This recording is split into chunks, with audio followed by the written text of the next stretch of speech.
Good afternoon mga sorry for today's video. Ayan, i-haul ko sa inyo ang deliver ng grocery. So, ayan, dumating na kayo ngayon lang. Itong aking order from grocery. Ayun.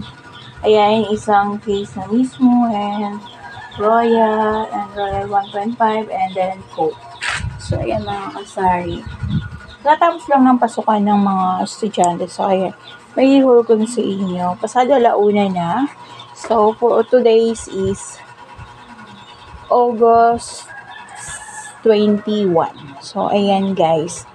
So, yan mga kasari, ihulog ko sa inyo. Unbox ko sa inyo yung konting order ko from grocery. So, yung 2,000 ngayon is konti na lang yung nabibili talaga. So, ayan. So, kaya yung order ko, syempre yung mabibigat. Kasi, pre-deliver naman yan ng grocery. So, and then, meron ka pang points na makukuha. Siguro yung ano ko doon is 500 plus na. So, ipunin lang muna natin yun. So, yan. Ito yung order natin. Hirap naman. Sarado. Masyadong silyado ang ating mga box. So, ako, in-order ko lang talaga sa grocery yung mga fast moving. And then, talagang yung magbenta sa akin. Kasi, lalo na ngayon, kailangang alalay muna yung pag-order natin. Kasi, lalo na ay meron na tayong katabing tindahan. So, isang bahay lang ang agwat. So, ayan. Doughy, piyato, sa yung mga sardinas, dilata. Kunti-kunti lang, alalay lang ang pag-order ko dyan.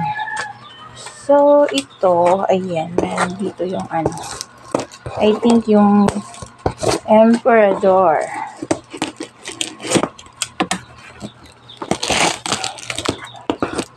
So, sensya na kayo. Alam niyo naman dito sa probinsya, konti-konti lang ang pag-order natin. Hindi gaya ng iba na libo-libo ang order. So, ako, depende sa kita, depende sa income ng tindahan natin kasi ikot-ikot lang. Then, another day, yung ibang items naman yung mabibili sa bayan. So, ayan. Ang ating mga pinamili kape. So, ayan. Nisi na malaki. Ayan yung Emperador. Emperador lapad, combi, yan. Bulilit ko kumani. So, yan. Then, igar. So, medyo mababa ang presyo or mga presyo ng items sa grocery. Kaya, dun tayo laging nag-order. So, kaya yung isang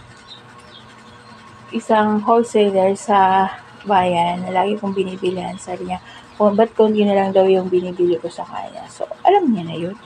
So, ayan guys, ang ating mga order. So, ayan, lagay na natin sa ref para mapalamig na yan kasi wala na akong ganyan. So, yan mga kasali. Ang ating orders sa ngayon.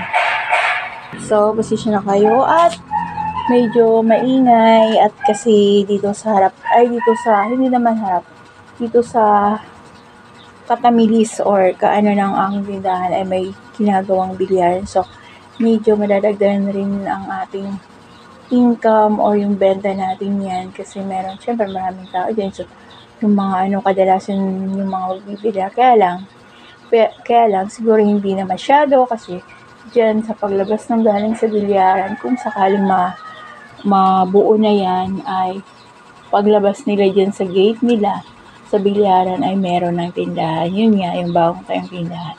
So, kaya ganun pa rin kung anong oras tayo nagsasara.